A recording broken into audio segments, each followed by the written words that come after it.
¿Cómo le va? Hola, ¿qué tal? Agustina, ella es la encargada de grabar las clases y después se las sube así que, Buenísimo. ¿cómo es? Tenemos completo todo.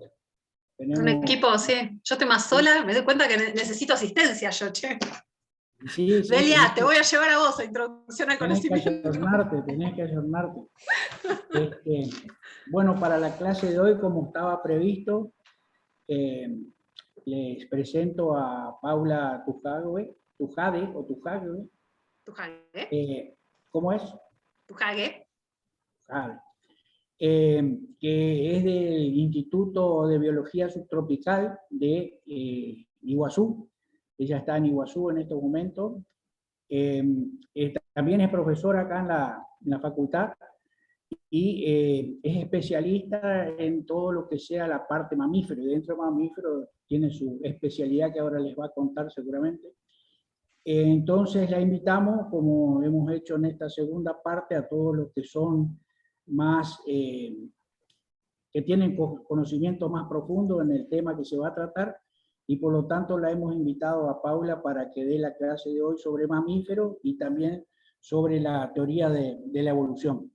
Así que los dejo con Paula y espero que sepan aprovechar, digamos, esta oportunidad. Adelante, Paula. Gracias por haber aceptado la invitación también para... No, de nada. Bueno, antes que nada, cuando me quieran interrumpir para hacerme alguna pregunta, me interrumpen nomás, ¿sí? No hay problema.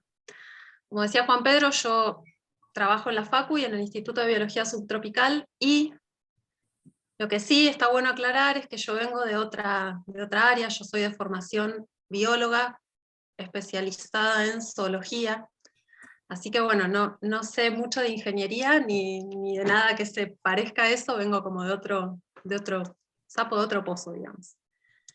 Y bueno, vamos a ver primero una presentación que les preparé sobre los mamíferos. No sé hasta qué grupo habrán llegado a ver de vertebrados. Me deja poner. Hasta ahora Pero bueno, ninguno, ¿eh? ¿Hasta ahora ninguno? Bueno, entonces vamos a arrancar con los mamíferos. Les van a quedar después reptiles, anfibios, aves. Voy a poner esto más chiquitito. Bueno, los mamíferos tienen algo de particular o de importante, además de ser un grupo muy diverso, que ahora vamos a ir viendo. Como dice acá, es un grupo que tiene casi 6.000 especies, y no es muy numeroso en cuanto a especies si lo comparamos, por ejemplo, con los insectos o con el grupo de los artrópodos, pero sí tiene mucha variedad en cuanto a los modos de vida de las especies que forman la clase, ¿sí? Y también porque tienen bastante importancia ecológica, o sea, regulan un montón de procesos adentro de los ecosistemas, y además tienen también importancia económica, que también lo vamos a ir viendo más adelante. Y en esto de que es un grupo muy diverso, ustedes piensen que es un grupo que incluye desde, no sé, roedores, que son muy chiquititos, hasta elefantes o ballenas, ¿no? Entonces es realmente muy amplio. Y nos incluye también a nosotros. Nosotros somos primates, o sea que estamos adentro de la clase mamíferos, adentro del orden primates, ¿sí? Junto con otras muchas especies de monos y de monos antropoideos, que serían como más cercanos a nosotros. Nuestra especie se originó hace aproximadamente 200.000 años, como Homo sapiens sapiens, ¿no? Existían igual un montón de formas que se extinguieron, que estuvieron emparentadas con nosotros. Que eso es como más zona de estudio de la antropología y de la arqueología. Pero lo que sí es real con nosotros es que nos transformamos en la especie dominante del planeta, dominamos absolutamente todo, y esto tiene que ver con nuestra capacidad de desarrollar una cultura vinculada a tecnologías muy diversas. Después vamos a charlar igual un poquito de esto en la otra parte, la parte de evolución. Ustedes se fijan en esta imagen, lo que tenemos a la izquierda son gorilas, y lo que tenemos a la derecha son personas, y realmente uno la mira así y hay muchas similitudes. Bueno, y los mamíferos como clase, o sea, para definirse como una clase, pasa lo mismo con los reptiles, con las aves, pasa lo mismo con los insectos, tienen características generales. Algunas que comparten con otros grupos y otras que son específicamente de ellos. Entonces, acá ustedes van a ver, con algunos asteriscos, un par de características que son exclusivas de mamíferos, que ahora las vamos a ir viendo, que se llaman sinapomorfías. Esto es un término que tiene que ver con la sistemática y la evolución, y lo que implica es simplemente eso, que son caracteres que solo se encuentran en este grupo, ¿sí? Son solo de este grupo. Entonces, bueno, los mamíferos son amniotas, endotermos y homeotermos. ¿Esto qué quiere decir? Que generan su propio calor metabólico, a diferencia de lo que pasa con los reptiles, por ejemplo, y regulan la temperatura corporal dentro de ciertos límites. Dependiendo de la especie, los límites para los mamíferos son entre 30 y 37 grados centígrados. Como ustedes sabrán, nuestro promedio de temperatura, el de los humanos, es de 36. Tienen además un cráneo sinápsido, que es un cráneo que tiene una sola fenestra por la cual pasan todos los músculos de la cara, ¿sí? Todo lo que inerva la mandíbula y la región temporal del cráneo, y que participan en la masticación. Los mamíferos tienen un fuerte aparato de masticación, ¿sí? Independientemente de la dieta que tengan.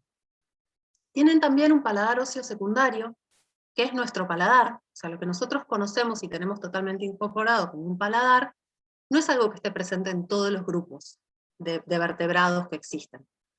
Lo que hace este paladar es separar el aire de la comida, y fue un carácter evolutivo bastante importante porque permitió poder comer y respirar al mismo tiempo, ¿sí? O hablar y comer, que no se hace, pero se puede, al mismo tiempo, ¿sí? O sea, no se hace, quiero decir, de mala educación. Tenemos además pelos, que es también una sinapomorfía de grupos. No hay ningún otro grupo de animal que tenga pelos, excepto los mamíferos. Entonces, si uno encuentra un animal que tiene pelos, sabe que es un mamífero, ¿sí? Estos pelos tienen una serie de adaptaciones, que ahora las vamos a ver más adelante. Los mamíferos tienen además glándulas mamarias, que también son exclusivas, es otra sinapomorfía del grupo, que cumplen la función de amamantar a las crías. Según el tipo de grupo de mamífero, distintos tipos de formas de amamantar, ya los vamos a ver también. Tenemos también una dentición que está especializada, que es difiodonta y heterodonta. ¿Qué quiere decir esto? Difiodonta quiere decir que tenemos dos generaciones de dientes. Tenemos los dientes de leche y los dientes definitivos. Ustedes se habrán dado cuenta, bueno, nosotros cambiamos nuestros dientes de leche alrededor de entre los 5 y los 7 años, empezamos a cambiar los dientes, nos lleva cierto tiempo, bastante más que otras especies, llegar a nuestra dentición definitiva, pero por ejemplo un perro alrededor de los 6 meses de edad empieza a perder los dientes de leche y ya le salen sus dientes definitivos, ¿sí? Tenemos también esta otra característica de nuestra dentición, que es heterodonta, que implica que tenemos dientes diferenciados, o sea, nosotros tenemos caninos, tenemos molares, premolares, incisivos. Esto tiene que ver también con los tipos de dietas que después los mamíferos desarrollan. Y también tenemos una dentición tecodonta, que esto sí es característica única de los mamíferos. ¿Qué quiere decir? Que tenemos los dientes insertados en alvéolos. ¿Vieron cuando cambiamos un diente o cuando un perro cambia un diente, queda un agujerito? Bueno, ese es el alvéolo donde se inserta el diente. Tenemos una dieta muy variada y distintos tipos de dientes en función de esta dieta. Y con algunas excepciones, casi todos los mamíferos tienen dientes. No los tienen las ballenas, no los tienen los osos hormigueros, ni tampoco los monotremas, que si no saben lo que son, en un ratito los vamos a ver. Bueno, tenemos además 3 huesos en el oído, que en un rato vamos a ver de dónde derivan esos huesitos, o sea, de dónde vienen, ¿no? De nuestros ancestros, de qué parte de nuestros ancestros vienen. Y esos 3 huesitos del oído son los que nos permiten escuchar como escuchamos, que tenemos un oído bastante desarrollado. Algunos grupos mucho más que otros, justamente los primates, no seríamos un grupo con un oído muy desarrollado, pero piensen en un perro, por ejemplo, ¿sí? Bueno, tenemos un solo hueso formando la mandíbula, el dentario. En otros grupos la mandíbula está formada por más de un hueso, y tenemos también un diafragma muscular que nos ayuda en la respiración. Después existe una placenta que ayuda al embrión en el desarrollo, y tenemos un cerebro muy desarrollado, con un neocórtex muy importante, y con órganos de los sentidos muy desarrollados también. También existe en los mamíferos un ciclo de estrocelo, en la mayoría de las hembras, que lo que implica es que durante ese ciclo, ovarios, útero y vagina sufren una serie de transformaciones que facilitan la cópula, que facilitan que queden preñadas, y existen algunas especies que son monoéstricas, o sea que tienen un solo ciclo anual de estro, y otras que son poliéstricas, varios ciclos en un mismo año, por ejemplo. Acá hay algo interesante, una aclaración. Hay algunas especies que varían la cantidad de estros que tienen durante, o de celos que tienen durante el año en función del ambiente. Por ejemplo, los monos caí, o capuchinos, que es la especie a la que yo me dediqué, en Perú, en una selva en Perú, en Manú, tienen 2 estros al año, y en cambio acá en Iguazú tienen una sola. ¿Sí? Esto tiene que ver con la disponibilidad de alimento y las condiciones ambientales que encuentran para después poder traer la cría y hacerla sobrevivir en el mundo. Y finalmente, en algunas especies este estro se manifiesta por algún cambio de coloración, por cambios en el área genital, excepto en nosotros, que el estro es silencioso. Lo que les decía hace un rato es que los pelos, que son característicos de los mamíferos, se especializan para cumplir algunas funciones. Por ejemplo, podemos diferenciar 2 tipos principales de pelos. Uno son los pelos guardianes y otros los pelos secundarios. Los pelos guardianes son más largos y están más pigmentados que el resto, y protegen la capa inferior del pelo. Sería como el pelo que uno ve por debajo de por ejemplo en un perro, que uno ve por debajo de la capa principal externa, esos pelitos como más gruesitos y más consistentes. En cambio, los secundarios son más suaves y cortos, a veces pueden ser enrulados y suelen estar más despigmentados, ¿sí? Y lo que hacen es generar un aislamiento térmico, o sea, están por debajo, más cerca de la piel, y ayudan, por ejemplo, en las especies que son acuáticas o que tienen hábitos acuáticos, a retener aire que los aísla del frío en esa capa. Los pelajes se pueden mudar en la mayoría de las especies y pueden llegar a tener 1 a 3 mudas anuales. Esa muda a veces es sincrónica y otra es de forma continua. O sea, a veces pasa una muda, después otra, o algunos mudan el pelo todo el tiempo, ¿sí? La coloración del pelaje también puede variar estacionalmente, y también puede variar durante el desarrollo. Por ejemplo, es lo que pasa con las crías de tapir o las crías de venado, que nacen con una coloración diferente al de los adultos, y esto los ayuda a camuflarse. Otras especies, como el zorro ártico, es durante la época de nieve blanco, y durante la época en la que no hay nieve, cambia el pelaje a un color que lo ayuda a mimetizarse más con el ambiente.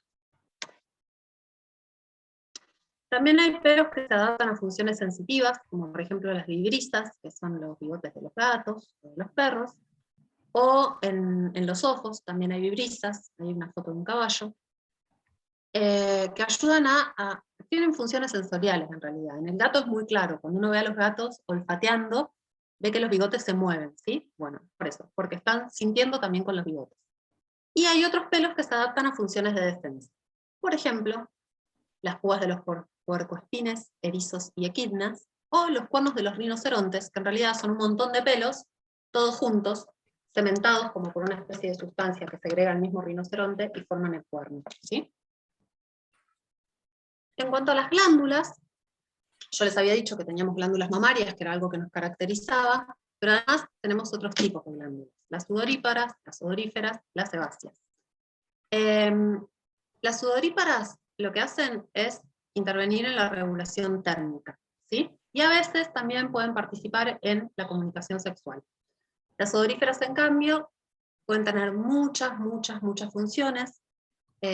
Por ejemplo, a ver, ¿han visto a los felinos marcando territorio, por ejemplo? Bueno, eso es con las glándulas odoríferas, o a los zorrinos, que usan esas glándulas como defensa, ¿sí?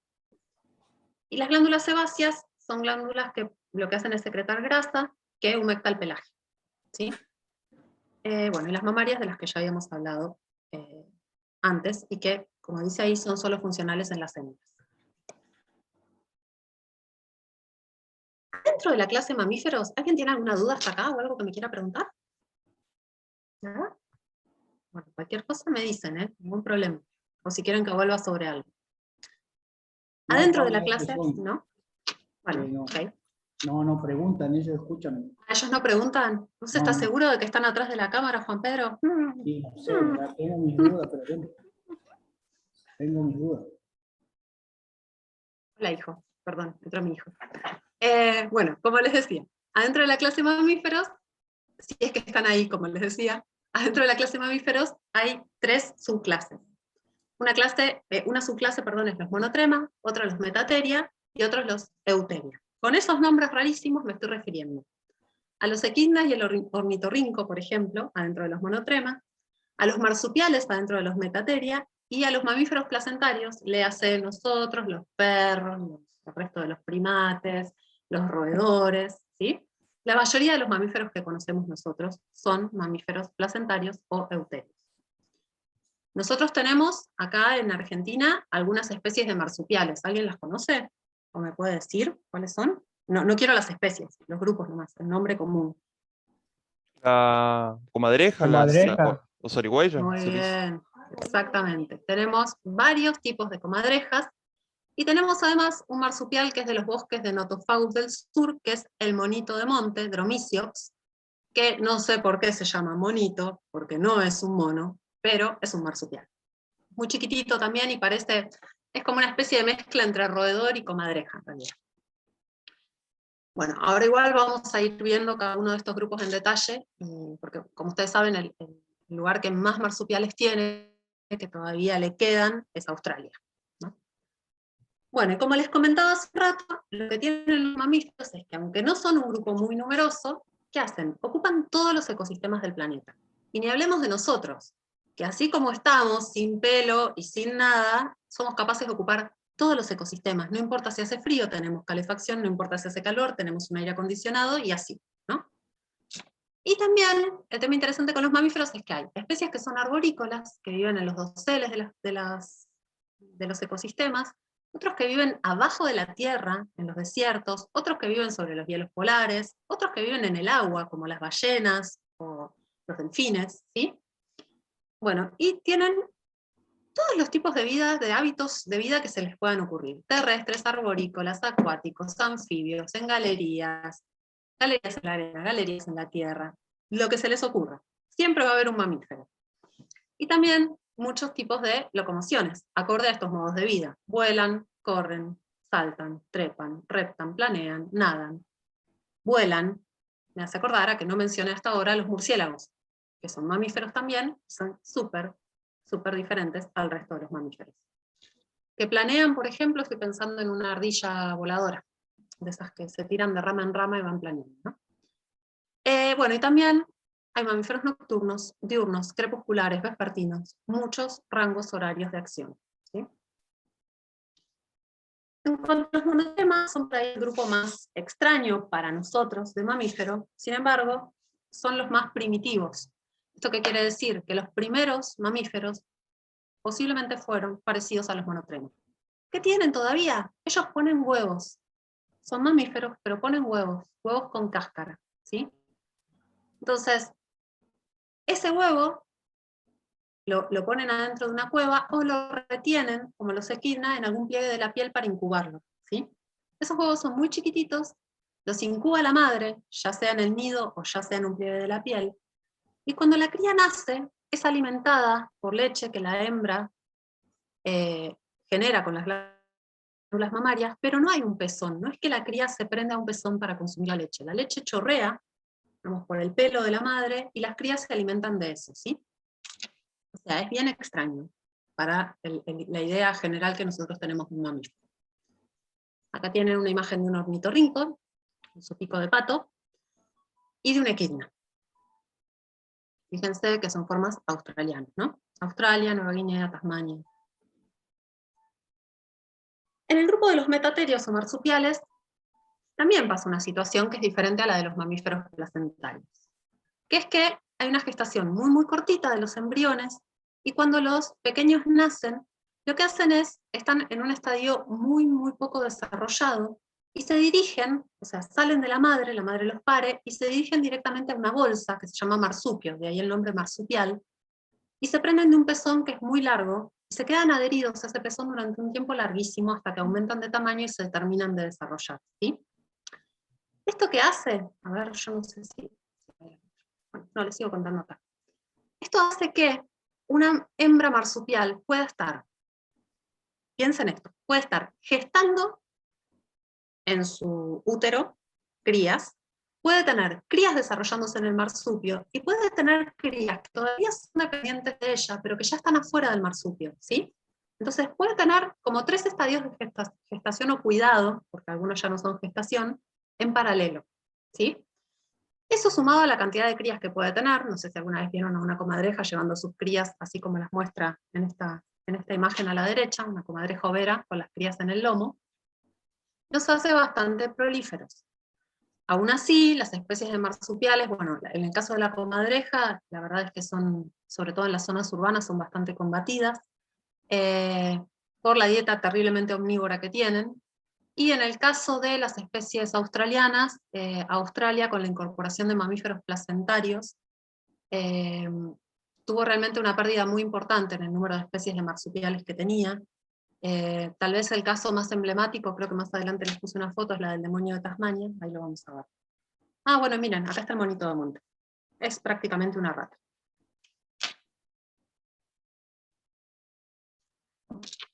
Este es el tigre de Tasmania, o yo dije demonio de Tasmania, perdón, me equivoqué, quise decir tigre de Tasmania. El demonio de Tasmania también existe. Otilacino era un marsupial carnívoro que se distribuía en Australia, Tasmania y Nueva Guinea, y se lo consideró extinto. Realmente en el año 36 muere supuestamente el último ejemplar en cautiverio. Hubo en el 2019 unos avistajes de un animal que se parecía al tilacino, pero nada realmente muy confirmado. Lo que se cree es que la introducción del dingo en Australia generó realmente le fue robando nicho a esta especie. El dingo es un perro, no sé si lo ubican, un perro que se introdujo a Australia, que se asilvestró. O sea, decir esto de un perro es un poco relativo, ¿no? Porque los perros son resultado de un proceso de domesticación que nosotros ejercimos sobre los lobos, así que realmente no existió nunca un perro salvaje. Los primeros perros fueron especies domésticas. Actualmente, con el poco cuidado que se tiene con los perros en distintos lugares, hay muchos procesos de asilvestramiento de perros. Les recomiendo que vean el documental, está disponible en Vimeo, así que si lo googlean, yo tengo el link, igual si alguien lo quiere, está disponible. Una peli que se llama Perros del Fin del Mundo, que es un documental sobre los perros en Ushuaia y el problema que generan, no solo con las ovejas y con el ganado, sino también con las personas. Así que si quieren después se los paso, bien interesante. Bueno, volviendo a los marsupiales, tenían como todos los representantes que podamos imaginar, que nosotros tenemos adentro de los mamíferos placentarios, formas que se parecen a zorros, formas que se parecen a lobos, formas que se parecen a felinos, pero en versión marsupial, ¿sí? Y tenían estos patrones de pelaje súper extraños, que no se parecen en nada al pelaje de los placentarios. Y finalmente estamos nosotros, los mamíferos placentarios o euteros, que tenemos en general gestaciones mucho más largas. O sea, por ejemplo, pueden durar 21 días en ratones, 22 meses en elefantes. Imagínense 22 meses, no sé, Delia, no sé si hay otra madre en el grupo, pero 22 meses embarazada, Dios mío. Y bueno, lo que tenemos es una placenta corealantoidea que lo que hace es nutrir al embrión durante todo el periodo que se está gestando, ¿sí?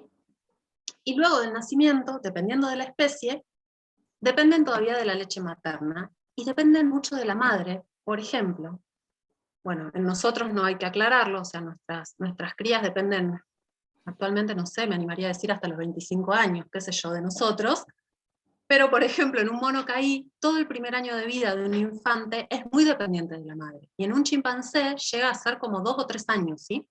Que la cría depende de la madre.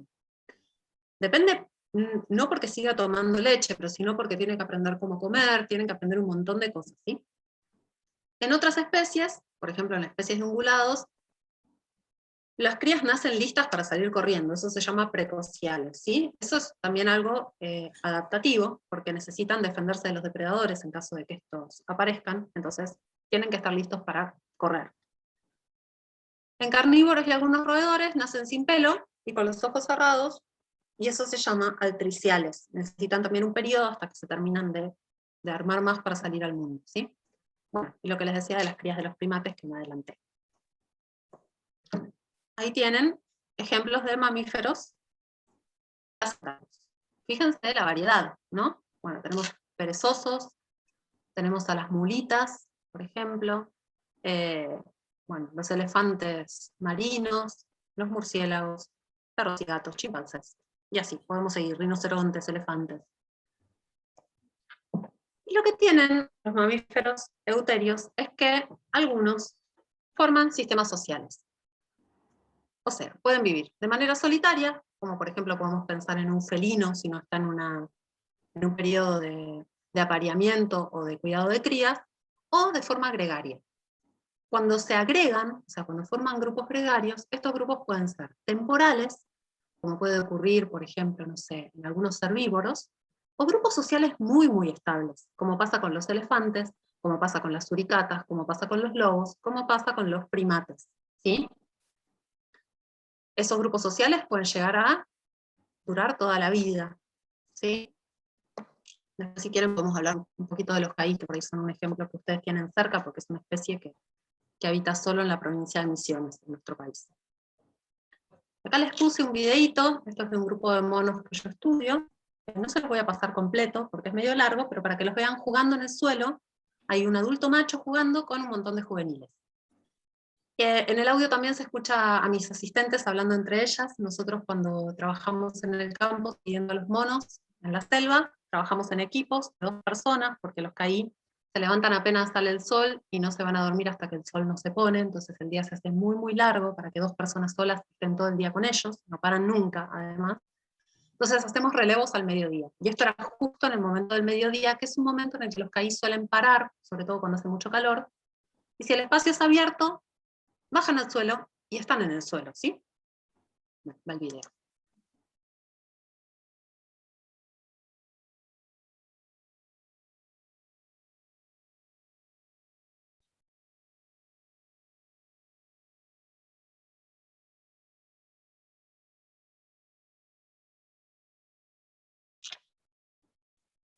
Perdón, ¿se escucha el audio del video?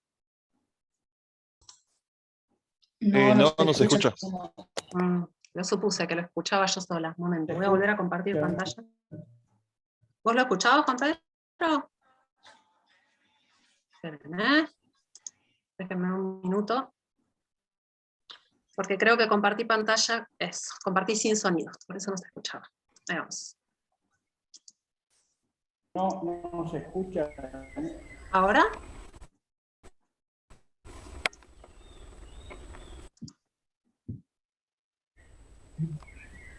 ¿Ahora sí lo escuchan? Ahora sí se escucha. Hola. Buenísimo, genial.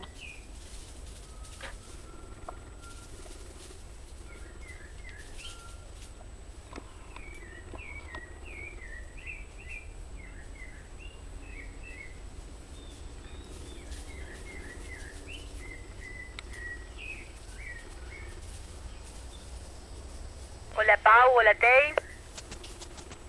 Hola Dara. ¿Por dónde andan muchachos? Siguen casi en el mismo lugar. Están ahora al oeste del Sendero Verde. ¿Pero los ven todavía? Pau está adentro con ellos y están durmiendo y volviendo al suelo y yo estoy afuera en Sendero Verde. Ah, buenísimo. Entonces en un ratito vuelvo a llamar. Ok.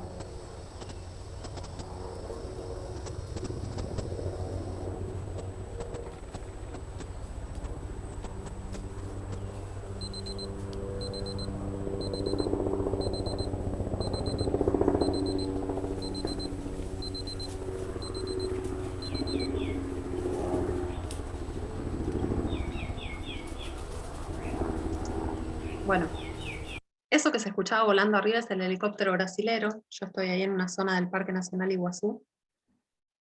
Como verán, vuela sobre territorio argentino, aunque no debería. Y bueno, el otro ruido era el timer de mi reloj, porque seguro tenía que tomar algún dato, que no estaba tomando porque estaba filmando. Bueno, como con la mayoría de las especies hoy en día, los mamíferos muchas especies están amenazadas.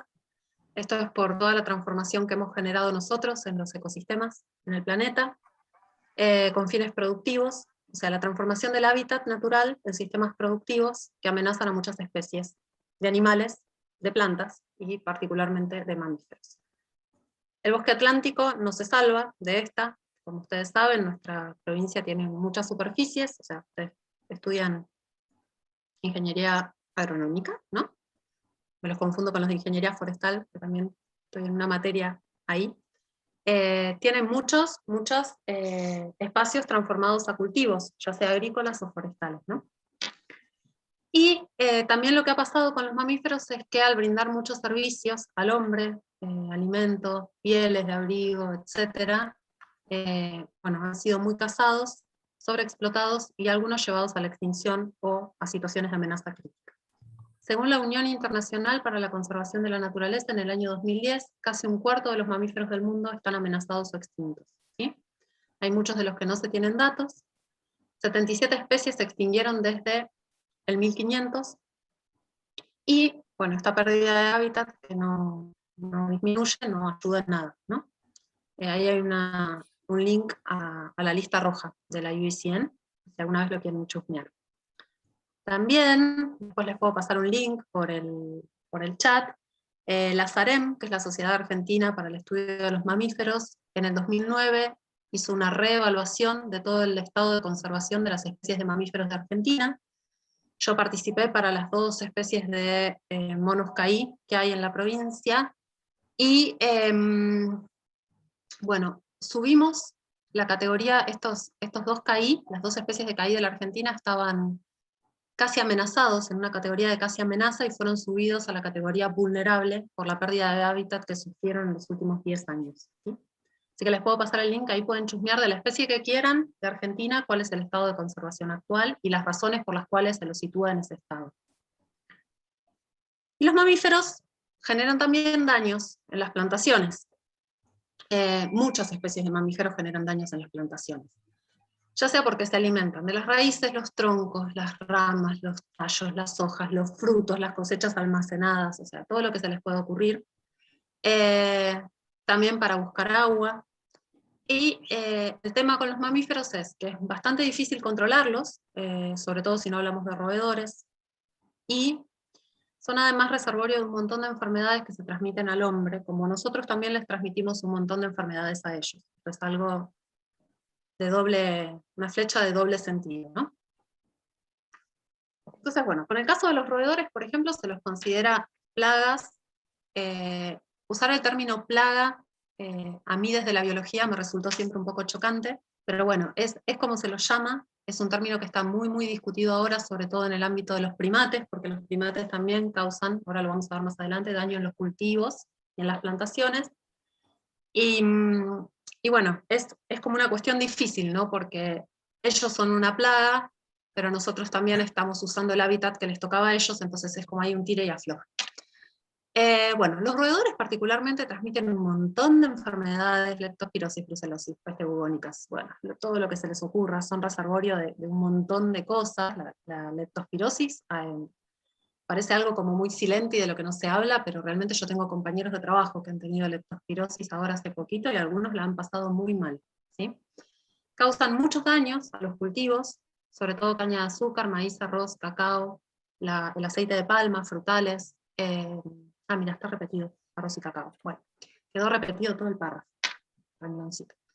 Y también, al hacer consumo de los alimentos que están almacenados, los contaminan. Entonces, aunque no los consuman todos, quedan inservibles, ¿sí?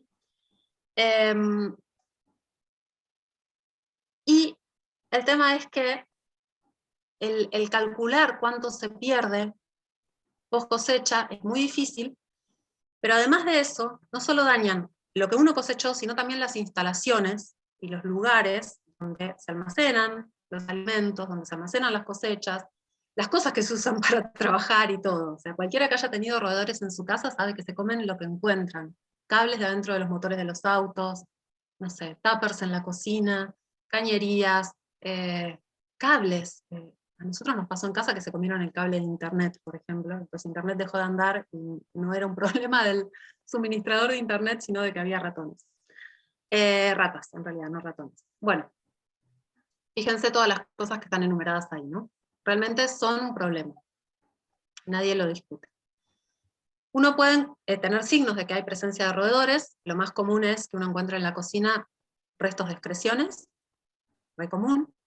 Pero bueno, también puede ser que uno encuentre cuevas, madrigueras, rastros dejados por ellos mientras caminan, rozaduras en las paredes, en vigas, los lugares por los que se mueven, cosas roídas, eso es re común, huellas de ellos, y si no, que uno los vea directamente, que en el caso de que haya muchos, puede ocurrir. Yo viví mucho tiempo en una seccional adentro del parque, y tuvimos una invasión de ratas, y la verdad que no fue nada divertido. Hasta dentro del horno estaban. Bueno, y también existen en algunos lugares daños por cérvidos, o sea, por todo lo que sean ciervos en general. No sé si los ciervos de acá, el daño que hacen, creo que más adelante tengo algunas fotos, pero por ejemplo un venado de los nuestros de acá, dañan las plantaciones de pinos, por ejemplo, pero no son daños tan violentos como los que hacen algunos cérvidos en Estados Unidos o Europa, por ejemplo. También piensen que esos cérvidos suelen tener ornamentas mucho más importantes que los nuestros. También porcoespines, ratones topo, castores, ardillas, suelen dañar cultivos. Y por ejemplo, en Estados Unidos el daño producido por las ratas topo es grande y mucho mayor que el que producen los ciervos y el ganado, ¿sí? Y hablando puntualmente de las plantaciones de pino, por ejemplo, en Chile, los roedores y los lagomorfos, ¿saben lo que es un lagomorfo? Bueno, justo ahí abajo hay un ejemplo, un conejo, por ejemplo, o una liebre, causan muchísimo daño en las plantaciones, muchísimo daño. Se han probado utilizar depredadores naturales, como el zorro o la lechuza, para controlar las poblaciones de roedores, funciona bastante bien, pero todo esto implica un montón de manejo. Imagínense que no es solo introducir bichos y dejar que fluya, sino que hay que estar controlando, viendo qué pasa con las poblaciones, o sea, implica realmente mucho trabajo. Esto que dice acá abajo de dejar fajas sin pino y apostaderos para lechuzas, es real. Con los monos, por ejemplo, se ha probado, al principio los caí, empezaron a dar problemas en Brasil hace como 60 años, el problema sigue hoy, y también está en Argentina, y una de las medidas que se usó inmediatamente fue abrir fajas en las que no hubiera plantaciones, o sea, abrir caminos. Y claramente no funcionó. Como yo les mencionaba hace un rato, los caí bajan al suelo, no les molesta para nada caminar por el piso, así que no fue una medida efectiva. Se probó cambiar por eucaliptus en algunas fajas que protegieran a las plantaciones de pino, tampoco funcionó. De hecho, no solo porque atravesaban el eucaliptus sin ningún problema, sino porque además llegaron a comer también eucaliptus. O sea, los caí son súper omnívoros, así que cualquier cosa que aparece es bienvenida y la van a probar. La rata espinosa es también una especie que en Brasil genera mucho daño en los cultivos. Acá en Misiones hay muy pocos registros de rata espinosa, entonces realmente no tenemos conocimiento de que esté dañando plantaciones de pino. Tuvimos hace unos meses un daño en una plantación en la que estábamos trabajando con un proyecto nuevo que ahora les voy a contar, que es con los caí en las plantaciones, y pensamos que podía ser una rata espinosa, pero bueno, hicimos un intento de muestreo con cámaras trampa y con trampitas para ver si atrapábamos algo, y aparecieron muchas cosas, pero no apareció rata espinosa. Vamos a repetirlo más adelante. La otra opción era que fuera una paca, pero el tipo de daño que había se parecía mucho al que reportan en Brasil para la rata espinosa, así que no sabemos. Justamente una paca o un coendú también son citados en Brasil como plagas forestales. El coendú a la izquierda, la paca a la derecha. Las liebres, como les contaba hace un rato, adentro de los lagomorfos, también generan mucho daño en las plantaciones forestales. Esos daños, por supuesto, son tanto el de la rata espinosa como el de la liebre, y también el de los ciervos, es en la parte más baja del árbol, ¿no? Entonces hay algunas formas de proteger al árbol para que eso no ocurra. Creo que más adelante puse una foto, ¿verdad? Vamos a buscar. Acá, fíjense. Esto no estaría funcionando para el caso de los monos, porque los monos, a diferencia de todos estos animalitos, lo que hacen es dañar la parte superior del pino. Entonces, es bastante complicado. Y los caí no son los únicos primates que dañan plantaciones de pino en el mundo. Fíjense que ahí tenemos en Asia y en África problemas con los babuinos y los macacos. Pinus taeda, Pinus patula, Pinus elioti, un montón de especies de pino que son dañadas por distintas especies de primates, ¿sí? ¿Habrán escuchado en algún momento? Hubo un par de campañas contra Colgate por los orangutanes y las plantaciones de palma, que bueno, también, o sea, consumen un montón las plantaciones y también es un conflicto re importante. Bueno, ¿por qué Colgate? Porque Colgate tiene plantaciones de palmas por el mundo. Bueno, y como les venía adelantando hace un rato, los monos caí en Brasil y acá en Misiones dañan los cultivos forestales, las plantaciones forestales. Nosotros hace ya unos años, un año y medio, 2, nos agarró la pandemia en el medio, pero arrancamos un proyecto más sistemático, si bien ya sabíamos que el daño en Argentina existía, arrancamos con un proyecto un poquito más sistemático para intentar avanzar con evaluar en la provincia qué estaba pasando con el daño de los monos caí a las plantaciones forestales. Y bueno, la verdad que venimos trabajando bastante. En general, la especie que se reporta como más dañada de pino, tanto en Brasil como acá, es el Pinus taeda. Algunos sitios acá en Misiones, ustedes sabrán, plantan además de taeda elioti y además algunos híbridos entre los dos. Pero el taeda es, por alguna razón, que probablemente tenga que ver con la palatabilidad, uno de los más atacados, tanto en Brasil como acá, ¿sí? Hay algunas especies que son menos susceptibles al daño, y se los ha intentado introducir en algunos lugares en reemplazo del taeda, pero bueno, son especies que acá en Misiones no crecen tan bien como el taeda, entonces las forestales no suelen usarlos, ¿sí? Y cuando los monos atacan un pino, lo que hacen es ir retirando la corteza. Más adelante creo que puse una explicación para que les quede escrita. Van retirando la corteza como en tiras, esto lo hacen con la boca y las manos. Ahora vamos a ver un videíto. Y consumen el floema, que está por debajo de la corteza, y la savia. Entonces, con la mano y con la boca van consumiendo parte del floema y de la savia, ¿sí?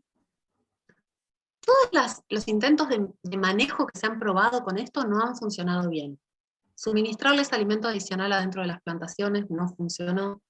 Cercos electrificados en los bordes de las plantaciones no funcionó. Lo que les contaba hace un rato de abrir caminos no funcionó. Cambiar por otras especies funcionó en algunos lugares, en otros no. O funcionó un poquito, pero igual comen las otras especies en alguna forma. Realmente es una situación bastante complicada. También dañan araucaria, angustifolia, también la consumen, y bueno, como les dije hace un rato, también eucaliptos. Quiero decirles algo más y se me fue. Bueno, no, esto, que realmente ahora se tiene claro que lo que hay que intentar es alguna forma de mitigar el daño, pero una forma de evitar que dañen las plantaciones es realmente difícil. ¿Por qué? Los caí son omnívoros. Comen lo que venga, y realmente balancean su dieta. Entonces, lo que probablemente está pasando es que los pinos ya son parte de la dieta de los caí. Y no es que ellos van a ir a consumir pino porque no tienen fruta en el monte.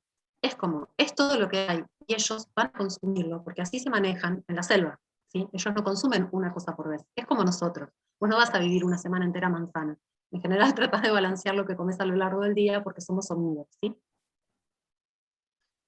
Bueno, acá está la descripción, que después si quieren yo le voy a pasar a Juan Pedro y a Delia los PowerPoint, así que lo van a poder tener escrito. Pero cuando uno va a una plantación lo que encuentra es que un pino puede tener daño muy viejo, e incluso daño cicatrizado, con crecimiento en los bordes del daño, o daño nuevo, que se nota que tiene, o unos meses, o que es bien reciente, porque se ve bien blanco, ¿sí? Cuando empieza a tener ya tonalidades oscuras es que tiene más de un par de días con seguridad, y ya hay honguitos que se están empezando a meter y lo están empezando a oscurecer, ¿sí? Ahora vamos a ver unas fotos. Por ejemplo, bueno, acá tienen a un caí en un pino. Esto es un caí macho adulto, como para que tengan una idea de cómo se ve. Estas son las tiras que desprenden de la planta, y esto es una planta en su tercio superior descortezada. Fíjense que este descortezado a esta altura es una ventana, no es un anillo, no da la vuelta alrededor de todo el árbol. Cuando da la vuelta alrededor de todo el árbol, lo que termina pasando en general es que el pino se descopa, y puede llegar a morirse, ¿sí? Si el daño no es un anillado completo, el pino en general sobrevive, mal o bien se las arregla y sigue creciendo. Para una empresa que trabaja vendiendo pasta de madera, no le importa. Pero para una empresa que vende la madera en sí, que el pino crezca con semejante daño incrustado es un problemita. Y esto que ven acá, todas estas rayas, son marcas de las uñas de los caín, ¿sí? Esta foto es nuestra, es de una plantación en la que estuvimos ahora trabajando hace un poquito tiempo. Y está el video mágico. Este video no es nuestro, es de estos dos autores brasileros que trabajan en esta problemática desde hace un montón de tiempo.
Bueno, esa vocalización que le escuchaban hacer son solo notas de contacto, que es algo que ellos hacen como un estoy acá, una cosa así. Y se escuchan otras notas de contacto de otros individuos que se ve que andaban dando vueltas ahí alrededor. Bueno, y para terminar, dos libros así muy lindos que pueden tratar de buscar en algún momento. El de la derecha es muy caro, pero es realmente muy lindo, Los mamíferos de la Argentina. Tiene a todas las especies de Argentina de mamíferos, con sus hábitos, sus características, donde vive. Y esta que es mucho más barata, pero si les interesa buscar huellas, es la guía de huellas, que ha sido elaborada por gente que trabaja conmigo, que tiene a todas las especies de Misiones y sus huellitas características. Ya, ¿alguna pregunta? ¿Algo que quieran chusmearme antes de que pasemos a evolución? Una pregunta, Paula. Sí. ¿Por qué lo de trabajar con monos? ¿Fue una elección tuya o fue porque se te dio por ese, o sea, se te dio por casualidad?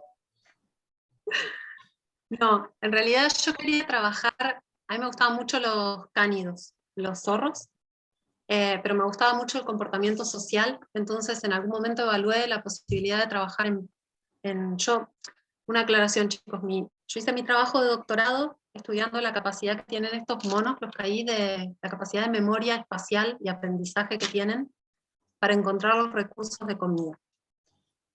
Esto aquí viene el cuento de que a mí me gustaba mucho todo lo que era aprendizaje social, aprendizaje en contexto de grupo. Entonces, el problema que tenía con las especies de cánidos que hay en Argentina es que hay una sola especie de cánido que es social, que es el zorro pitoco, y es súper difícil de estudiar, porque casi no se ve, porque hay pocos registros, porque bueno, se encuentran así esporádicamente.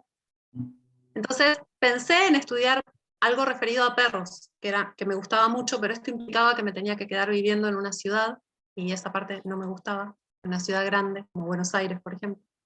Y vine a hacer una pasantía a Misiones a ayudar a una bióloga que trabajaba con los CAI. Cuando los conocí y me di cuenta de lo que eran, que además había un equipo trabajando acá en Misiones que tenía grupos que ya estaban habituados, y uno pasaba el día con los monos y los monos arriba de tu cabeza. Bueno, decidí que iba a intentar con monos. Y ahí me quedé, no me fui nunca más. No me fui nunca más de Misiones, ahí me quedé nomás. Así que fue así, Juan Pedro, fue medio hacia los tumbos. No era mi elección inicial, para Está nada. bien. Perfecto. Sí. Pero son un mundo, o sea, no hay forma de que no te vivan sorprendiendo con las cosas que hacen, es como un universo muy fantástico. Bueno, voy con la otra. Creo que este no tiene video, así que puedo compartir. Bueno, esto por ahí es un poco mucho, ¿no? Para 2 PowerPoint seguidos, espero que no se me duerman, pero esta es más cortita, y vamos a tratar de pasarla, así como para que les quede solo una idea de evolución, ¿no? Y de la teoría de evolución por selección natural de Darwin. Esta frase es de un genetista muy famoso que dice que nada tiene sentido en biología si no es a la luz de la evolución. Parece una pavada, pero si bien para nosotros la evolución es algo que está hoy en el día a día, eso no siempre fue así. Y hubo momentos en los que la teoría de la evolución era totalmente rechazada por diferentes ámbitos de la sociedad.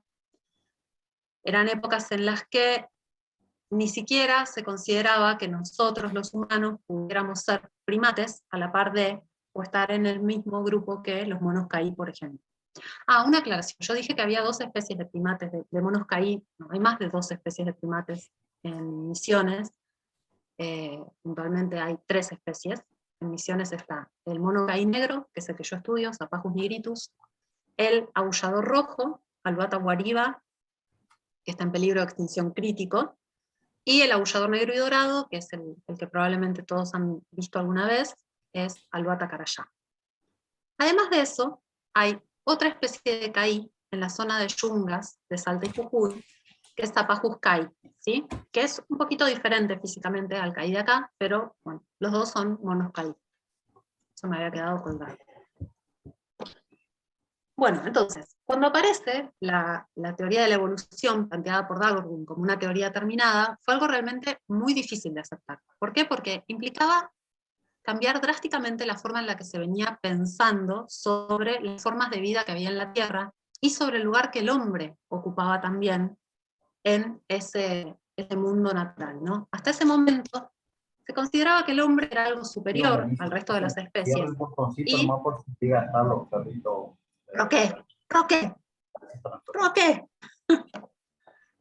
Roque, te escuchamos.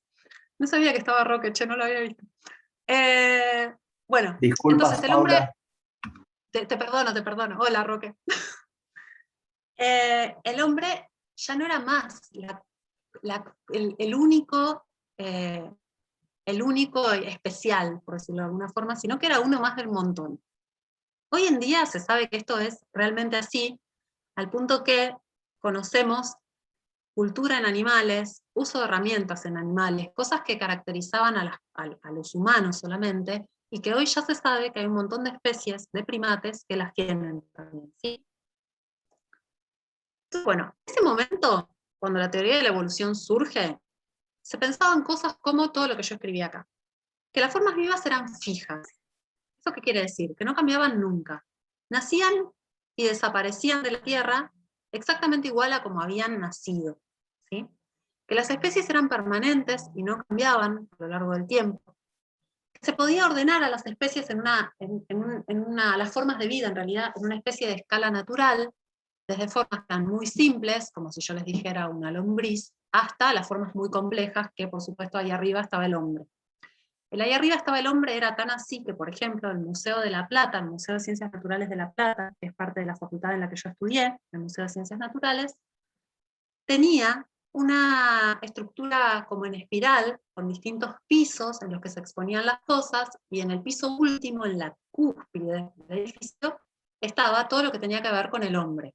Momias, civilizaciones extintas, allá arriba. ¿Por qué? Porque éramos como lo tope, ¿no?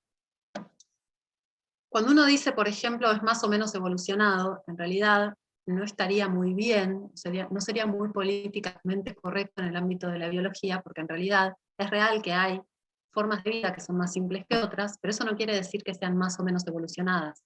Si están todos en este momento en la Tierra, es porque evolucionaron y están adaptados a estar acá, ¿sí? Entonces, todos son igualmente evolucionados. Podrán ser más simples o podrán ser más complejos en cuanto a sus órganos, su forma de respirar, el tipo de ambiente en el que viven, y esas cosas. Bueno, pero en algún momento ya algunos griegos habían empezado a sugerir que las formas de vida no eran tan fijas, ¿no? Que cambiaban en algo, siempre los griegos echan de ahí. Bueno, tal vez lo que más costó con la teoría de la evolución fue justamente el pensamiento cristiano del fijismo, de que todas las formas biológicas habían sido creadas por Dios en determinado momento y que no cambiaban, ¿sí? A esto se le llamaba la teología natural, y fue lo que predominó en los siglos XVIII y XIX, ¿sí?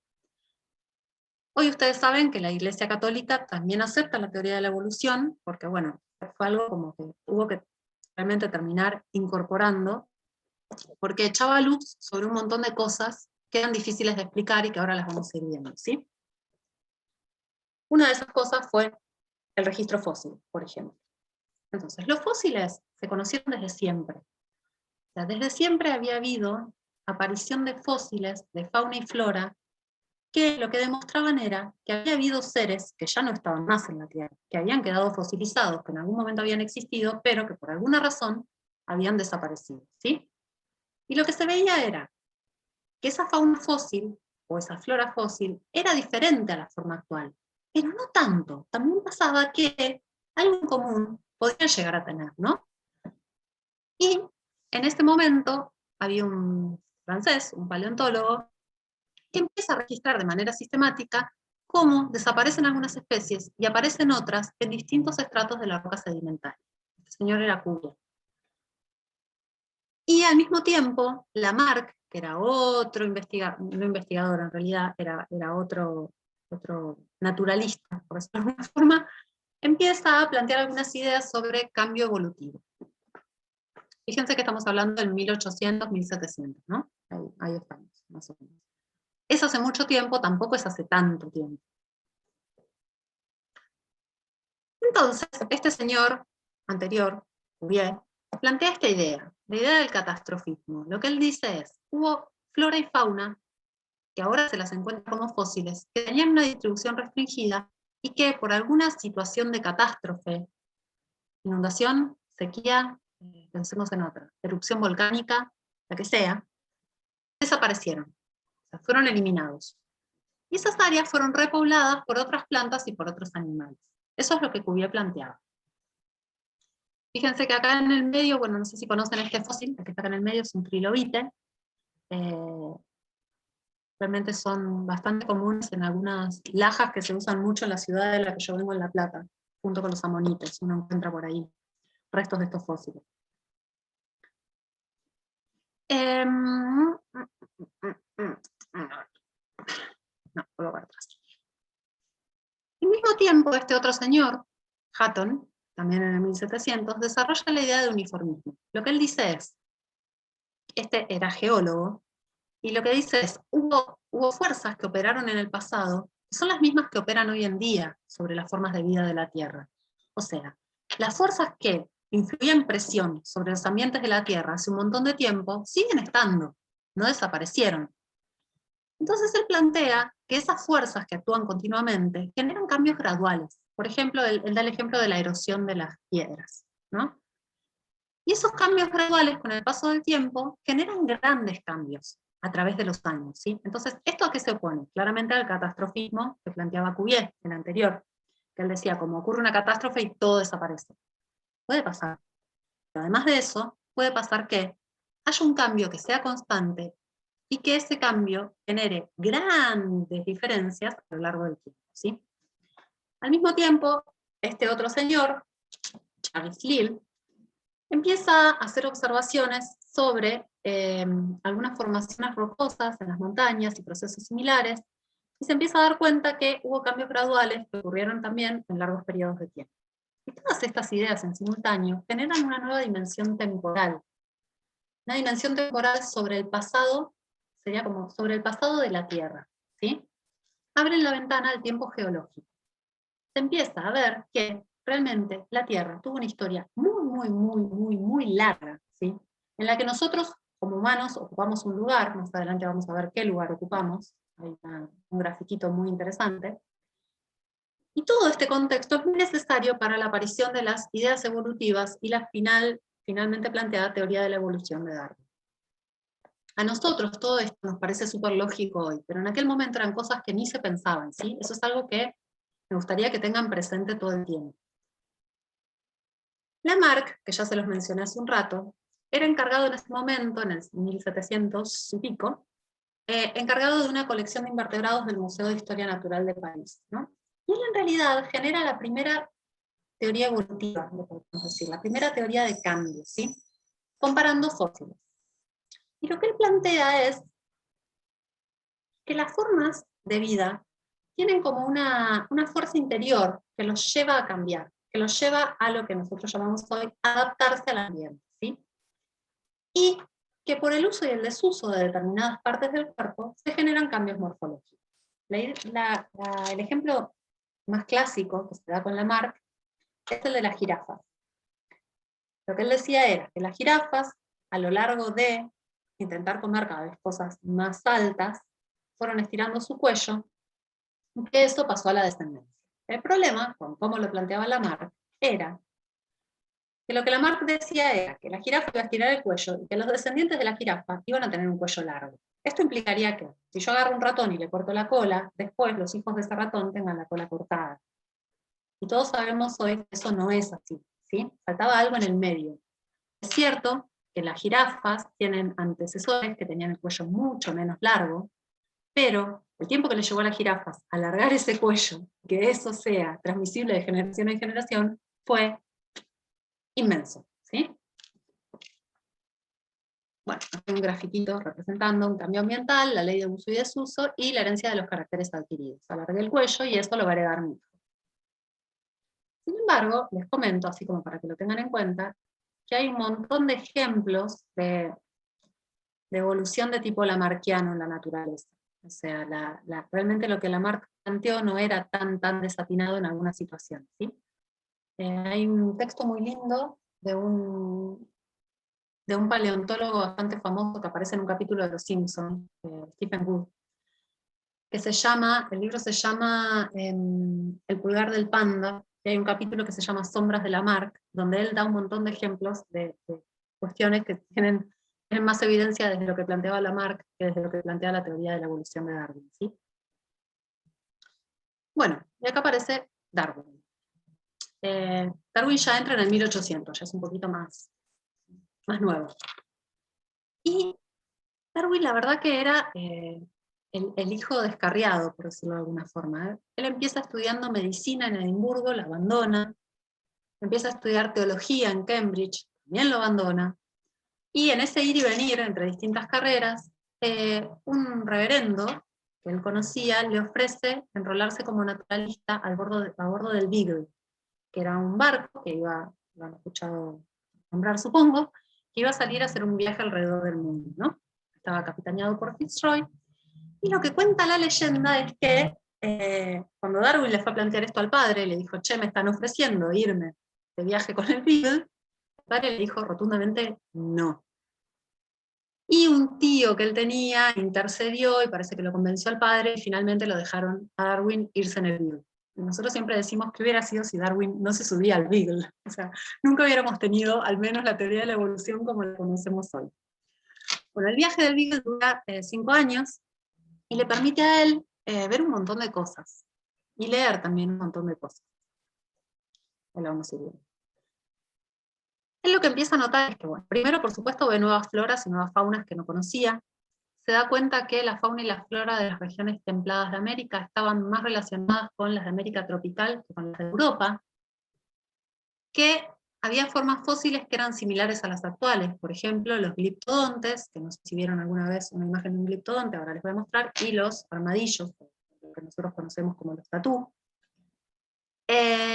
que existió un reemplazo de especies a lo largo del continente. Por ejemplo, el ñandú petizo o el choique parecen al ñandú grande, y luego se parecen al avestruz, o sea, como que había en distintos lugares del mundo bichos que se parecían mucho entre sí, pero que eran especies distintas, ¿no? Ve también un montón de actividad volcánica, de terremotos, y también conoce las Islas Galápagos, que fueron bastante claves para su teoría de la evolución. Porque él lo que nota es que esas islas oceánicas eran similares a las de, tenían flora y fauna muy similar a las del continente más cercano, pero a la vez tenían especies que eran únicas y distintas a las del continente. Entonces esto él indicaba que probablemente alguna vez esa isla había estado conectada al continente, y que en algún momento se separó. Y en esa separación algo pasó. Surgieron nuevas especies en la isla, que ya no estaban más en el continente, ¿sí? Bueno, acá a la izquierda tienen, esto es un gliptodonte, que si yo me parara al lado, probablemente me llegaría a la cabeza el tamaño de este gliptodonte, y son muy parecidos a una mulita nuestra, pero en tamaño gigante, ¿no? Bueno, y en las Galápagos, por ejemplo, están las tortugas gigantes de Galápagos, que son las que están acá, que también son muy, muy, muy grandotas. También conocí una pobrecita, no en Galápagos, no fui nunca a Galápagos, pero la conocí en Perú, no sé por qué, en un hotel en Perú tenían una tortuga gigante de Galápagos. Pobre bicho. Bueno, entonces, durante ese viaje, él lee además un montón sobre geología, y empieza a dudar sobre la idea que planteaba la Iglesia de que la Tierra tenía unos 6.000 años. Él dice, esto no cierra. La Tierra tiene que ser muchísimo más vieja que eso, muchísimo más vieja. Y a su regreso, empieza a desarrollar la idea de la selección natural, inspirado también en un ensayo de Malthus, que Malthus lo que plantea es que las poblaciones humanas crecen de manera exponencial y los recursos no. Entonces, que en algún momento esa exponencialidad de las poblaciones humanas va a hacer que los recursos no sean suficientes para todos nosotros, ¿no? Los recursos crecerían de manera, o aumentarían de manera lineal, mientras que los humanos lo haríamos de manera exponencial.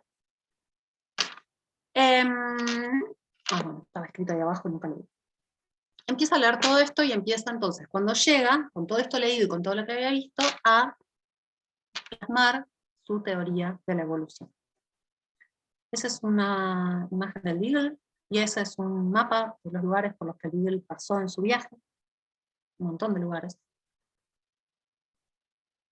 Al mismo tiempo, Wallace, que era colega de Darwin, le manda a Darwin una carta con un manuscrito, en el que Darwin se encuentra con que Wallace, en paralelo, en simultáneo a él, había estado gestando las mismas ideas de Darwin.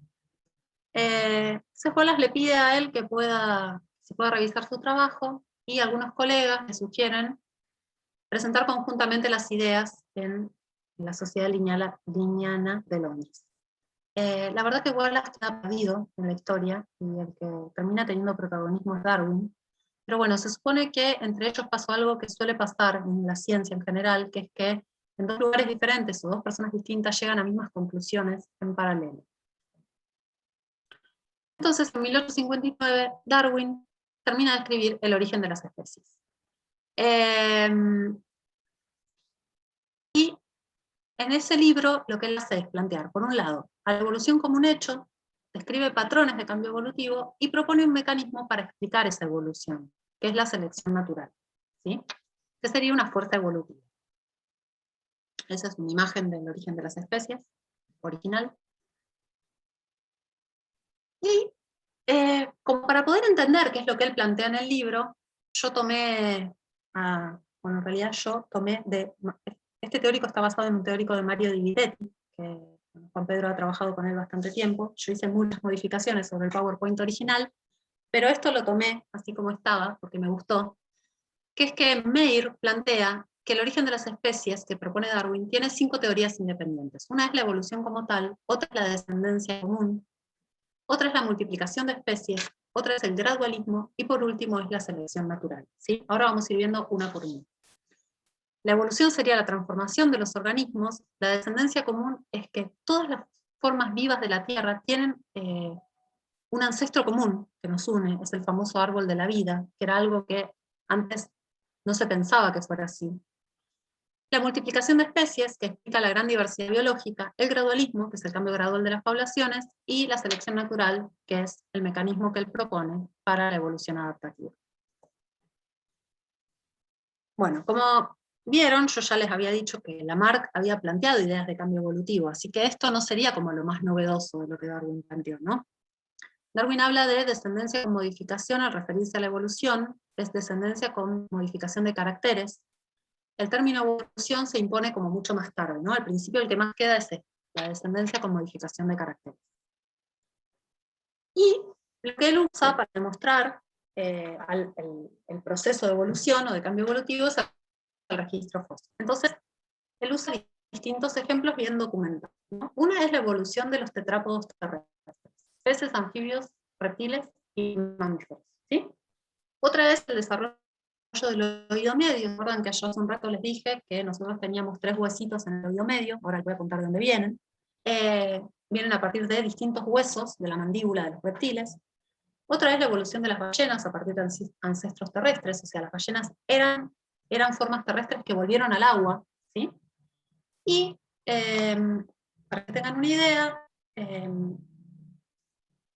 esto sería como un gráfico que está súper desactualizado, seguramente si lo buscamos ahora debe tener muchas otras especies mezcladas en el medio, pero lo que muestran es el paso de formas acuáticas a la Tierra por primera vez. O sea, se sabe que hubo formas que eran antiguamente acuáticas, que en algún momento desarrollaron extremidades que fueron siendo cada vez más adecuadas para el medio terrestre, hasta que finalmente esos peces salieron del agua, ¿sí? Esto está probado, está probado por registro fósil, o sea, no es que alguien lo supone, y están las fechas en las que ocurrieron. O sea, para que tengan una idea, 360 millones de años atrás, ¿sí? Fue el primer pasaje del agua a la tierra de un tetrápodo. Este otro ejemplo es lo que les comentaba de los huesitos del oído. Fíjense que, si ustedes se fijan, todo lo que está en rojo o en amarillo, en una forma ancestral acuática, estos son arcos branquiales, primer arco branquial y segundo, en una forma, por ejemplo, podría ser un tiburón, no sé, para dar un ejemplo. Estos arcos branquiales forman parte de la mandíbula, todo esto. En un reptil, forman parte de la mandíbula, y ya hay uno que está vinculado a una función auditiva, y en nosotros forman huesitos que son parte del oído medio, ¿sí? Y algunos de estos arcos branquiales en nosotros también originan la tiroides, ¿sí? Eso hoy se sabe y está también estudiado por diferentes métodos, y se sabe que es así, que todos estos arcos branquiales dieron origen a distintas cosas en nosotros. Después, el tema de la descendencia común, que es lo que les contaba hace un rato. Antes se pensaba que digamos, cada una de las especies tenía un origen único. No era que todos veníamos ancestralmente de una misma forma de vida. Y hoy sabemos, gracias también al desarrollo de la genética y la biología molecular, que nosotros compartimos genes hasta con las bacterias, ¿sí? Y esto es evidencia de que todos provenimos de una forma de vida súper ancestral. Entonces,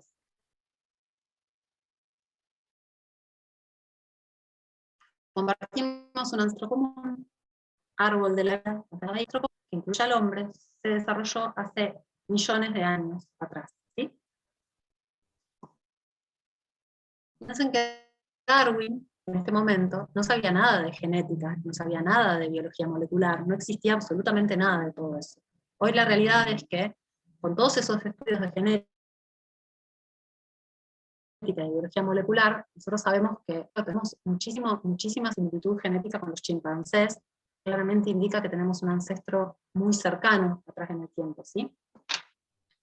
Por otro lado, la anatomía comparada, que es bien interesante porque muchos de los árboles de especies que se armaron a partir de anatomía comparada, que esto es comparar órganos o partes del cuerpo, o cráneos, o estructuras óseas de algunos grupos para tratar de emparentarlos, muchos de los árboles que se armaron con la anatomía comparada fueron corroborados después con los árboles genéticos, ¿sí? con los árboles de biología molecular. Entonces, lo que se llegó a hacer con la anatomía comparada no estaba tan errado, por lo que finalmente se terminó corroborando con estudios de biología molecular, ¿sí? Entonces, ¿qué es la anatomía comparada? Busca similitudes estructurales entre grupos, que se supone están filogenéticamente emparentados, esto es, que tienen un origen común, ¿sí? Y lo que busca son estructuras homólogas, que serían estructuras que tienen un mismo origen, a pesar de que hoy cumplan una función diferente en cada grupo. Ahora vamos a ver ejemplos. También la anatomía comparada evalúa los órganos vestigiales que indican relaciones con grupos donde antes eran funcionales y ahora no. Por ejemplo, esto pasa con las patas posteriores en las ballenas y las boas. O sea, si uno se fija en el esqueleto de una boa, la boa tiene restos de la cintura pélvica y restos de los miembros posteriores que por supuesto ya no usan porque es una serpiente, ¿sí? Pero todavía le quedan relictualmente restos de eso. Y en las ballenas pasa lo mismo, ¿sí? Y finalmente también lo que hace la anatomía comparada es estudiar la convergencia evolutiva. ¿Qué es esto? Las estructuras que son análogas. No tienen un ancestro común, pero a lo largo de la evolución son estructuras que llegan a cumplir la misma función. Por ejemplo, las alas de un insecto y las alas de un mamífero, de un murciélago, ¿sí? Vamos a ver algunos ejemplos. Por ejemplo, acá arriba, el miembro anterior de un humano, de un gato, de una ballena y de un murciélago. Cada una adaptada a cosas distintas. El humano usa las manos de forma prensil para manipular objetos. El gato, claramente, para un modo de locomoción, para lo que nosotros usamos nuestros miembros posteriores. Una ballena para nadar y un murciélago para volar.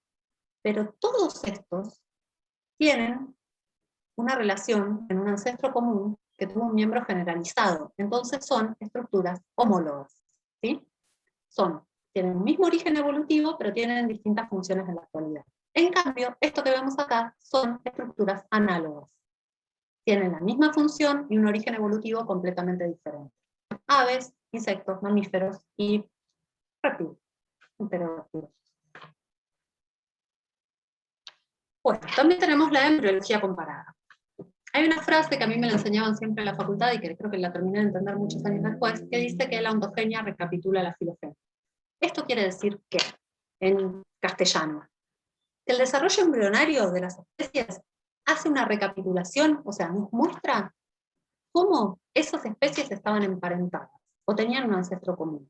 Y esto se ve clarísimo en la aparición de los arcos y las bolsas branquiales en los embriones de vertebrados. Todos los vertebrados tienen, desde un pez hasta un humano, todos los vertebrados tienen arcos branquiales en su desarrollo embrionario, ¿sí? En los peces se vuelven funcionales y es donde van a estar las branquias, pero en el resto se van perdiendo y se transforman en otra cosa, ¿sí? Por ejemplo, como les decía hoy, en el caso de las personas, los arcos branquiales terminan generando la tiroides, ¿sí? Pero en los embriones se ve en todos. Bueno, como les comentaba hace un rato, la biología molecular comparada echó luz sobre, ahí está, mira, estaba la cantidad de genes que compartimos con los chimpancés, era mucho más que lo que yo dije, era 96%, creí que eran como un 70 y algo. Bueno, la similitud entre los árboles evolutivos construidos con moléculas y con caracteres morfológicos fue bastante contundente, y estos hechos solo se pueden explicar por la acumulación de cambio debido a mutaciones en las secuencias de moléculas a lo largo del tiempo, ¿sí?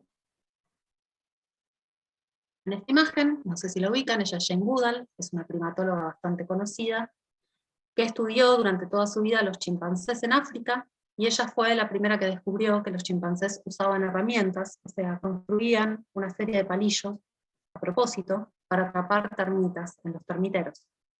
Y cuentan que cuando ella lo llamó a Louis Leakey, que era un paleontólogo muy famoso, que estudiaba la evolución de los homínidos, hasta el humano, cuando ella lo llamó para decirle, Leakey le había mandado a ella a África a estudiar los chimpancés, cuando lo llamó y le dijo lo que había encontrado, Leakey le contestó, maldición, ahora vamos a tener que redefinir al hombre, porque realmente se pensaba que los únicos que hacíamos eso éramos nosotros.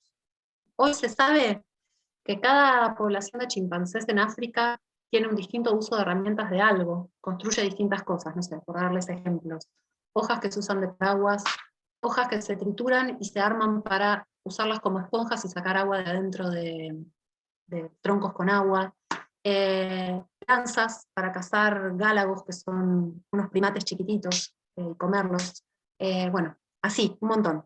De hecho, los primatólogos dicen que uno puede saber de dónde viene un chimpancé, de qué lugar de África viene, con solo saber qué tipo de herramienta usa, construye, ¿sí? Porque es un aprendizaje cultural, se pasa de generación en generación.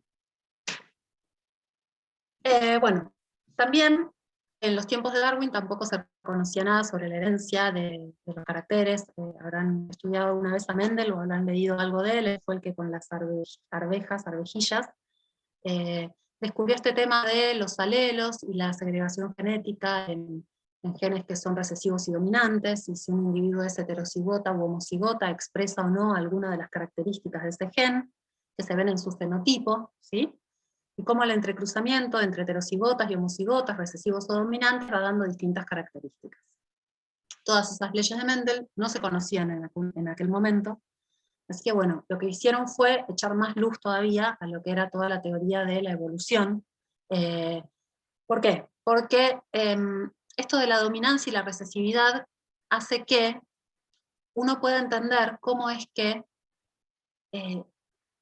si la selección natural solo está obrando a favor de los que se adaptan mejor al ambiente y está eliminando a los que no se adaptan tanto, cómo es que siempre hay un reservorio de lo que no se adapta abajo, que al mismo tiempo es una herramienta para poder enfrentar cambios, porque el ambiente siempre está cambiando. Entonces yo estoy adaptado al ambiente ahora, y soy lo más apto para el ahora, pero si el ambiente cambia por una catástrofe, por lo que sea, y yo no tengo herramientas con qué afrontar eso, estoy en problemas, ¿sí? Entonces, bueno, la recesividad es algo que nos permite tener una posibilidad de cambio adentro nuestro, ¿sí?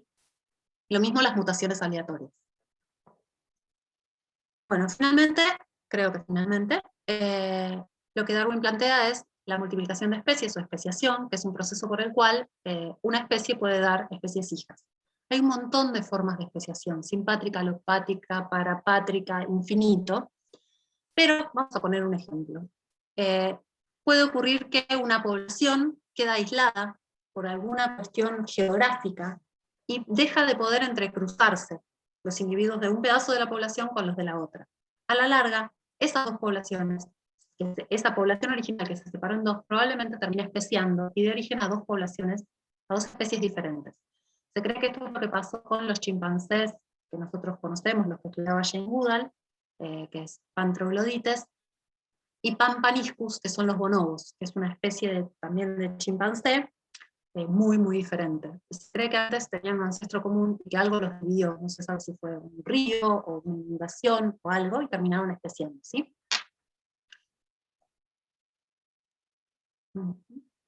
Bueno, finalmente el gradualismo, que ya habíamos hablado un poquito antes de Lill, que bueno, implicaba esto del cambio gradual, que ocurre también para el proceso de especiación,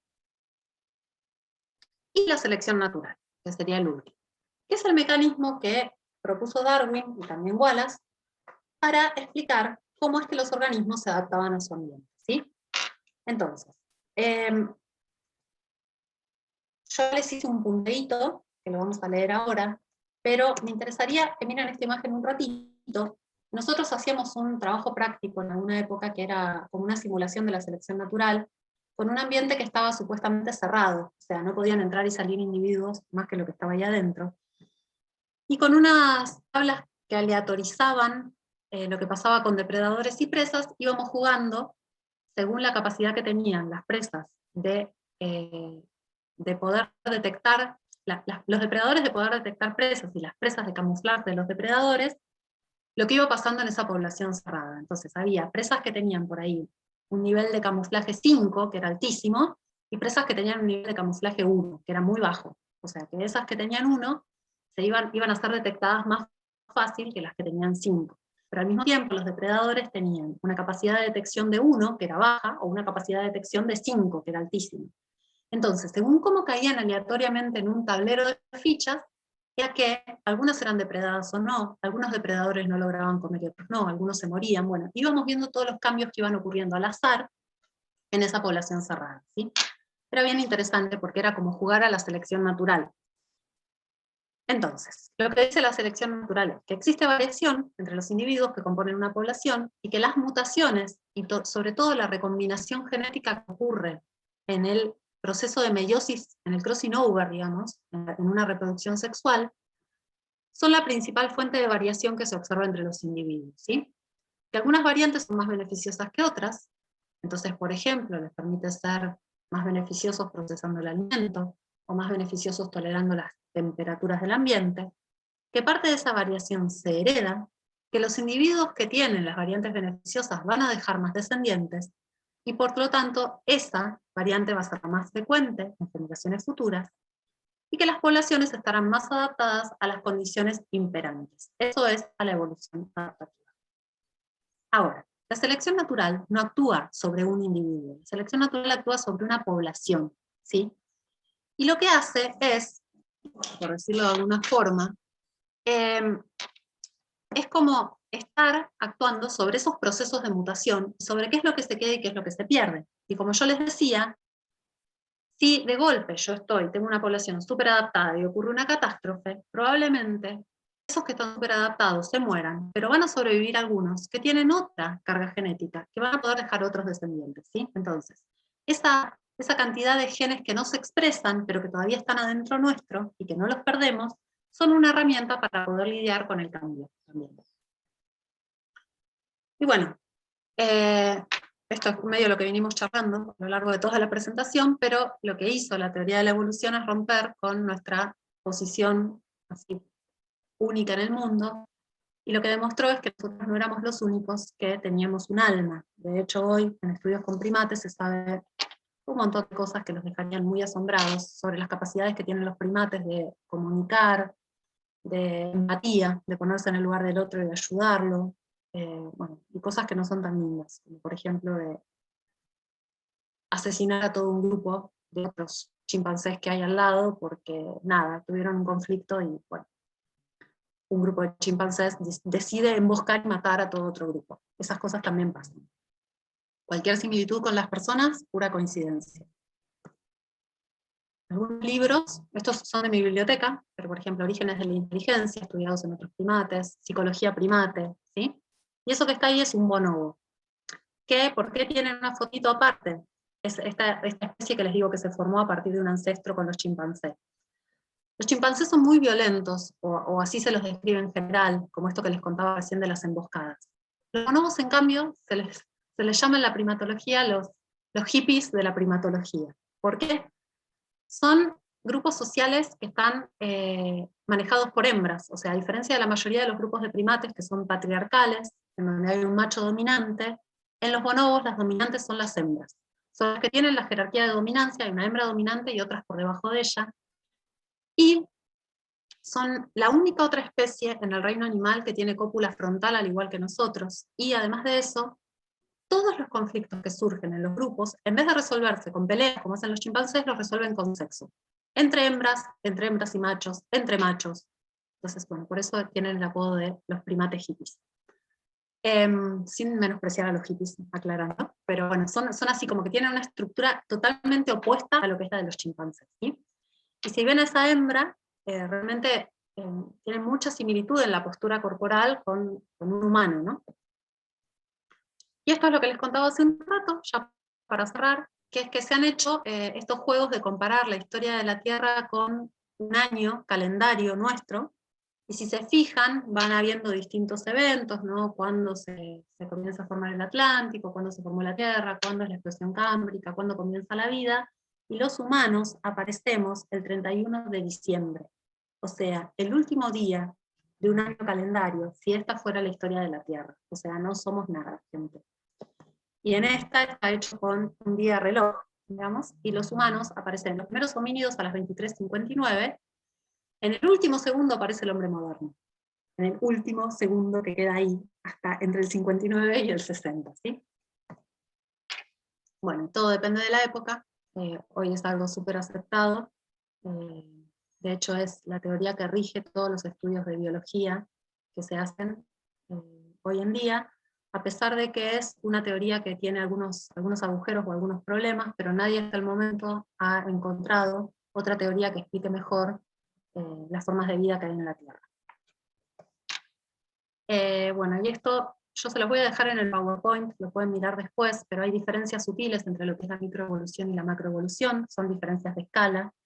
La microevolución estamos hablando a nivel de frecuencias alélicas, la macroevolución es a nivel de grupos taxonómicos, y hay 3 modos de selección natural: estabilizadora, direccional y disruptiva o diversificadora, que lo que hacen es conservar algún carácter en una dirección o en otra, ¿sí?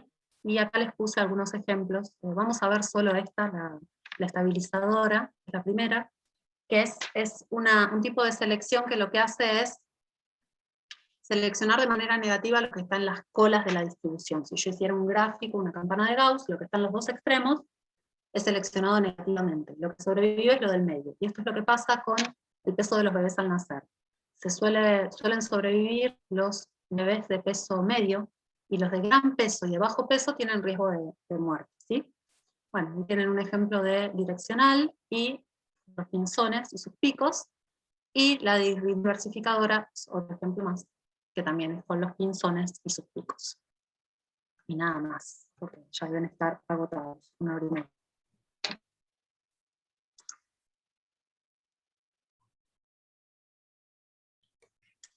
Bueno, ¿alguna pregunta para Paula? Excelente, Paula. Muy bueno. Me quedé sin voz de hablar todo de corrido. Bueno, cualquier cosa, yo les voy a pasar acá por el chat mi mail, por si me quieren pedir algo de todo lo que fui diciendo, el link del video, de la película, lo que sea. Bueno, ¿cómo es? No, vos sabés que no, se me cortó cuando, ¿cómo resuelven el problema los babones, las mujeres? Ah, los bonobos. Sí, tienen todos los conflictos, los chimpancés, es todo, todo por así peleas. O sea, es muy parecido a los que ahí tienen también muchas peleas. Pero ellos arreglan todo, los bonobos arreglan todo con sexo. Todo, todo, todo, todo. De hecho, cuando los empezaron a estudiar no entendían nada, porque era como, no sé, era como terrible para lo que la concepción que se tenía de la primatología era como, ¿qué hacen, por favor? Y además las hembras tienen, eso es bien llamativo, que las hembras tienen la jerarquía de dominancia, ellas son las que manejan los grupos sociales. ¿Cómo es? Ah, por eso lo llamaste los hippies de los hippies. Sí, yo bien. no fui la que les puse ese nombre. Tengo nada contra los hippies, que vivan como quieran, no hay bueno, ningún problema. Paz, amor y descontrol, sería. Es una cosa así, sí, son re mi amor. Sí. Vos sabés que Darwin tuvo dengue muy mal, estuvo en Montevideo. Sí, y no sé también si no tuvo malaria, che. Por lo que leí alguna vez. Malaria. Sí. Ah, sí. Sí. Puede ser malaria o dengue, No. sí, una de esas cosas media raras del cuarto. Bueno, ¿alguna pregunta para Paula?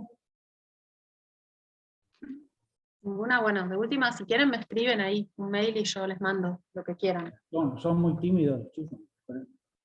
Igual hablaron, apareció para ahí. Estaban atrás de la cámara. Bueno, yo le voy a pasar a Juan Pedro los PowerPoint en PDF, así los puede subir y les quedan en el aula. Bueno, no sé si es necesario, Paula, porque como te dije, nosotros grabamos las clases y las subimos, así que mejor, queda. Mejor porque los videos no quedan en el PowerPoint, así que lo más divertido no iba a estar. En YouTube ahí, así que quedan las clases expuestas, así que vas a aparecer. Buenísimo.